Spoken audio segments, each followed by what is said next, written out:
Yep. Euphoria Season 2, Episode 7. First of all, the penultimate episode. let me ask you. Okay, I don't know if you've seen this on Twitter. Did you see the Tom Holland edit? That's not Twitter? real. It's not real. Okay, yeah. Well, when but I saw it, yeah. I was like, "Is this real?" And Danielle was like, "I think that's Photoshop." Yeah. I was like, "Yeah, but like, one, I was like, immediately in my mind was like, this is a TikTok. Like, I'm posting this," but I was like, I need to make sure it's real. Yeah. So we were searching for that shot specifically. We could not find it, and I was like, Is it a shot in like one of the behind the scenes things that they do in the end of the episode? Couldn't find it in there. I just kind of gave up, and then I saw a lot of people were like, "This is fake." Just a Photoshop. Yeah. Which I thought it would be funny though if that's how he did his cameo. He's just like sitting in the audience. Because even in that shot where he's photoshopped in, I was like, well, that's not the woman sitting in front of Nate in the episode. Yeah. That's like a different woman. So I was like, I don't know where, what the shot is or blah, blah, blah. But, yeah, I thought this episode was crazy good. Mm-hmm. The whole, like, musical, like, Ethan thing was hilarious. Ethan was on fire. Cassie's mom, like, just losing it in the audience, laughing at Ethan playing her, and oh my god, and that's supposed to be me. Yeah, he's playing me. Zendaya does a lot of acting just with her face in this episode. I don't think she even have a line. Oh, I mean, she has like narration stuff, but present day she doesn't have a line. Present day, yeah. Present day, the only people that have lines outside of it is just Nate and Cassie. Yeah. Right? I think that's it. Yeah, I made a... and Maddie to, like, in the audience. Well, when I was watching it, I was like, is the person playing Kat in the play going to have more lines in this episode than Kat herself? Yeah. And I think that was probably true. Yeah. Again, I'm on the bandwagon of her part was just cut from the whole season. I'm just on that train at this point. Rue looked good though. She looked pretty healthy. Is that not, No, yeah. But she looked pretty clean. Like somebody said, I saw somebody say, just because of how, like, yeah, obviously that's what they were going for, was just she's healthier and doing clearly better. Somebody, I think it was either a Twitter, it was a Twitter post or something. It was a picture of her in the audience, and it said, "Something don't sit right. This ain't Rue. She looks too much like Zendaya this week." And I was just like, she looks too much like Zendaya this week. That killed me. I was like, because it's true. It's true. She looks like a healthy, like regular, like Zendaya. Like, but yeah, she was doing great in this episode. Like, it was just so fun to see her like totally like present, like even-minded, just like watching this and just like. You could tell, like you said, she's doing a lot of acting and emoting with no dialogue and stuff. And you could tell that, like, the scenes with Jade or, Rue, when Lexi says, things like, "That was the day that I realized that, like, I could never comfort her the way that drugs could," or something. Like, you can kind of see like her, she kind of like sinks for a second, like, but then there's other times where like she's like, clearly like, oh, fucking Lexi, man. Like, I think she's so proud of Lexi. There was definitely times during the episode where there were people like, you could tell they were like, this is about me. Like, what the fuck? Like, why? I think, Cassie is one of those moments. Obviously Kat has one of those moments. Which I still don't know if we're ever going to come back to the whole cam thing. There's that like weird fucking shot in the middle of the play. Yeah, which I was like, is that real or like? Yeah, is that the actress? But even or if is that that's Kat? in the play, me and Daniel were like, how does she know that? Exactly. And again, this opens up a whole bunch of questions where even there's some things where it's like, how does she know any of this? Like, there's some things where it's like, wait, how is this public knowledge? Like, I don't actually know. But like, I think Rue was like, she at first was kind of like, well, clearly this is me. But then she was like, like you said, she's like, oh, damn, like, you got me. Like, yeah. Like, I think she was just like, yeah, like it quickly became like her just being proud of Lexi and being like, shit, man, yeah, I did do that. Yeah. You know what I mean? Like, yeah, I thought that was great. And I also thought some of the most, I thought it was interesting because I don't know about you. I assumed any flashbacks that we saw, with the actual actors. Sorry, I've got to find the best way to phrase this. With the actual characters, with the actual TV actors, not the play actors. I assume that anything we saw with that was actually Zendaya, actually Sydney Sweeney. I assumed that we were watching them, but that was still in the play. You agree? I took it as like that's actually. This is I like didn't take that as the play. I took it as that's a true event, and then they're transitioning. But for example, like Lexi, I think, or maybe it's Lexi or Cassie dancing with their dad, and it transitions to the play. Yeah. Like I think that's actually in the play, but like where the with them at the park, maybe isn't. Maybe that isn't. Maybe the bang on the door and that whole thing. Maybe that's not because she's not there. How does she know? Yeah. So. I think it I could think you're see right. it varying. Yeah, she wasn't there. Yeah. Which real quick, Danielle makes a good point. She said, I really loved you see the parallels of how Cassie's best moments with her dad are Lexi's worst. And the parallel of Maddie banging on the door when they're in the bathroom of the party and her bang on the door after Cassie ran from her, which I think that's exactly right. Yeah. Like on that, I thought something that was interesting.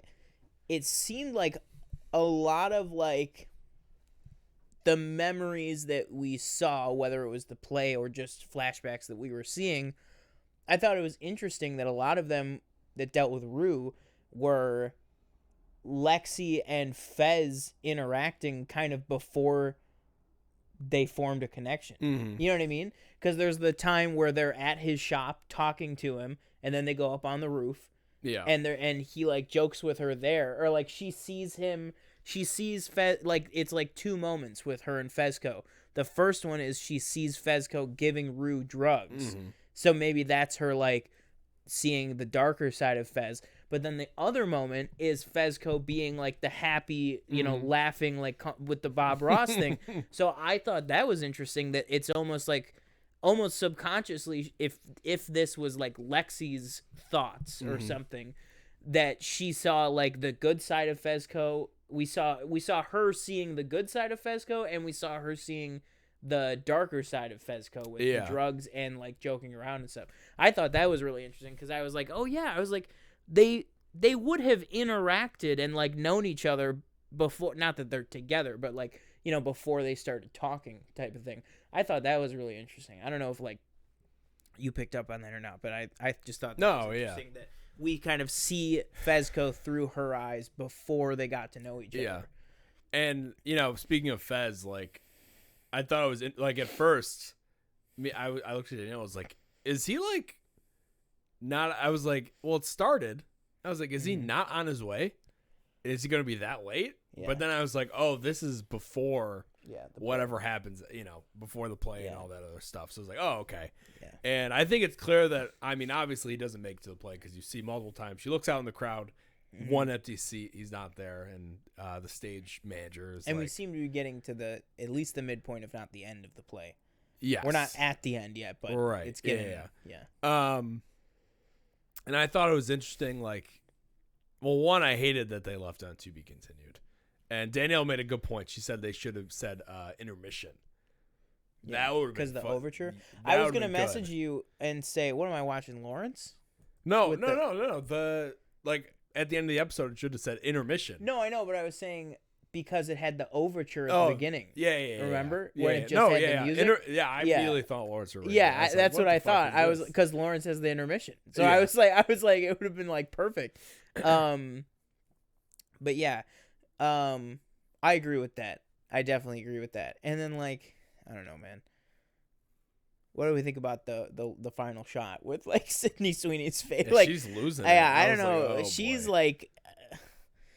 like full blown going like like she needs to be checked into a hospital. Like, I think she's literally it looks like she like tackles her on stage. Tackles Lexi. Yeah, which I'm kind of like. The thing is, like, I don't know. Because he leaves and he's like, that's homophobic, even though he's I feel like he's been homophobic at times. Yeah. Is that just me?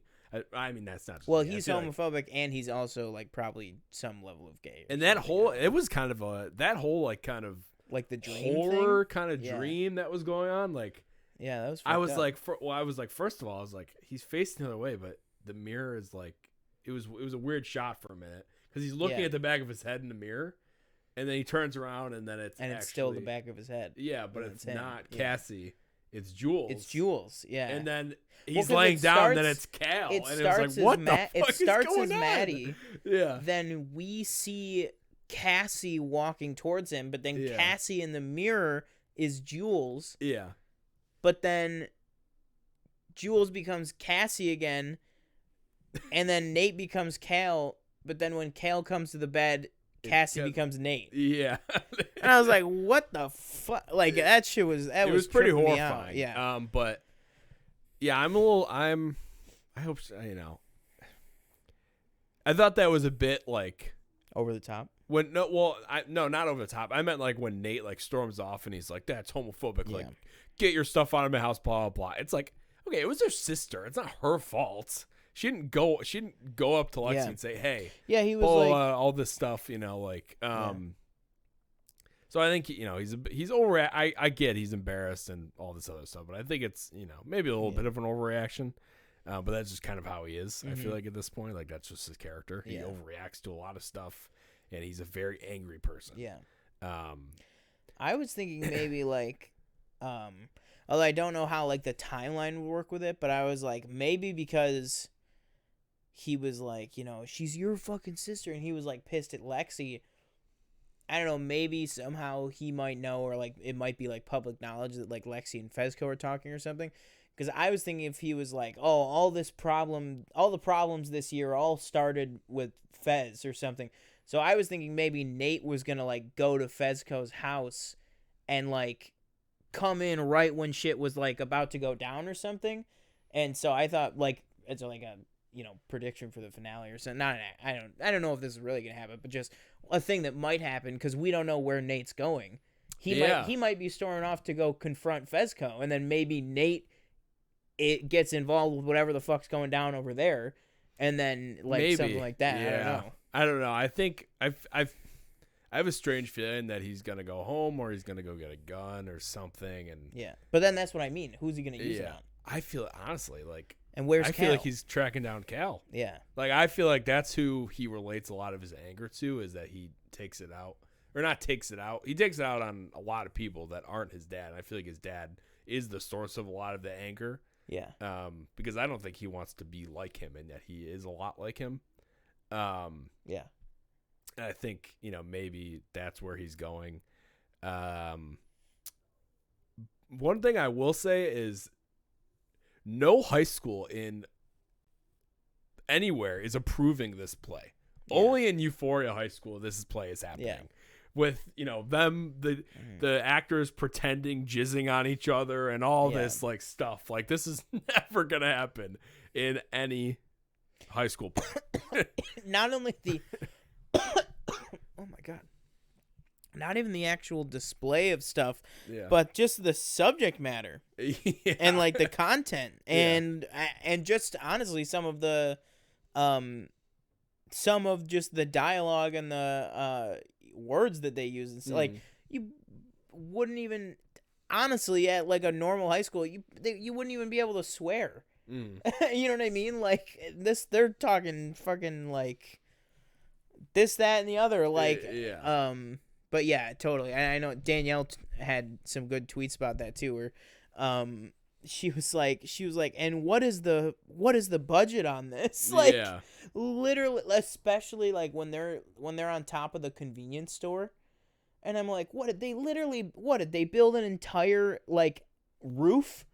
Like there's like it doesn't even look like it's made of like cardboard or like whatever material like plywood or something. It looks like they built an actual roof and just wheeled it off on stage and stuff. Like I don't know how much time and effort went into this thing. Danielle said we're watching the play, but at times it shows the actors to show that it's Lexi's point of view. That's why, for example, in the play they say Lexi Howard even though her character is Grace. And then she also said Nate is not gay. He's confused because he has feelings for Jules, but because she's trans, he doesn't know what it means. Yeah, I'd agree with that. I don't think he's gay. Like, would you say that Cal he's gay, right?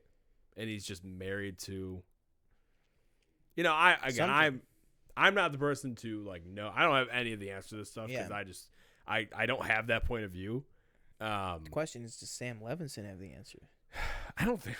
I honestly, I don't know how you tie in it because anything you do, and again, they have a season 3, but even like at the end of season 5, like if there is no answer to this mystery third child, like what even is the show? Yeah, it's like you just clearly there is some son in the picture, and you just don't do anything with it. Don't understand. And you with the consequences with her breaking into this house and just getting away, her not getting away from what's her name? Lori. And she just sneaks out. Nobody's going looking for her. I think we might be building up to she's clean and everything comes crashing down on her. Yeah, like she's finally got her stuff together, but now all the consequences of when she was high and using and stuff is gonna hit sober her, and that might be like the season 3 conflict or something. I that's what I would think. But I think we got a lot of stuff to do in the finale. I think he's, from what we can tell, he's getting raided. He's probably getting arrested, which he was raided before, and I'm not really sure how they didn't find anything. That didn't really make much sense to me. I don't know if we're ever gonna come back to Mouse's wife asking around or whatever the hell that is. Maybe that has to do with the raid somehow. I don't know, but good episode. Excited to see what happens to the next one. Hopefully we can get some answers. That's what I'll say. Danielle said mild swearing and maybe drug use, as long as no drugs are shown, makes sense in normal high school theater, but not the gay sex dance sequence. Also, Lexi, dictator behind it backstage. Oh, absolutely. Says, tell what's his name, Mitchell? Tell Mitchell to make those cues 30 seconds or 2 seconds earlier, or he's getting replaced. Yeah. With who? Yeah. I don't know, somebody, but you're getting replaced. That was funny. But any final thoughts? Did we forget Fez robbing the doctor? Oh yeah. Fez robbing the doctor. Remember he went to that doctor's house and with the kid, and he was like, "Don't look," and he. Do you know what I'm talking? No. I forget what episode it was. This season? I think it was this season. Yeah, it's at the end of the episode. Then I guess we are. I am forgetting it. I don't know what the hell that is. He took money, but I don't remember what it was. Why he took the money? When the fuck was this? Maybe Danielle will say. I don't remember. Yeah, please let me know because I remember this at all. I think he comes in with a ski mask and he takes the money. Or maybe it was drugs. It was either drugs or money, but I don't remember why he did it. Because there had to be, obviously, there was a reason. Yeah. But yeah, let us know, Danielle. She said end of season 1. End of season 1. Oh, end of season 1. I don't recall the reason. So maybe we won't go back to that. Maybe he was just stealing. No. I was gonna say maybe he was stealing. The doctor was visiting with Mouse. This is when Mouse was still alive. Because did Mouse die? Wait, did Mouse die in season 1? No, he died. He stole money to pay back Mouse. Oh. Shit, bro, I don't know. Yeah. We got a lot. There's a lot of different plots going on. I don't even know. Like, was this something that happened in one of the specials or something? No, it was not. No, okay. Because specials. Oh yeah, it was just the two. It was just them. Jules. And shit, man. I mean, granted, it has it. What 2019 was when? Is that one season 1 or I don't 2020? Know. Something like that. It was a long time ago. Definitely wasn't last year. I know that. But yeah, really, really solid episode. I just want to see how they tie it all together. Yeah, we'll forget about I will forgive everything else as long as we get an answer to that kid. Yeah, that's it. And don't give me it was Ashtray. That's too easy. Sorry, too easy. If it was Ashtray, you should have told me about a season ago.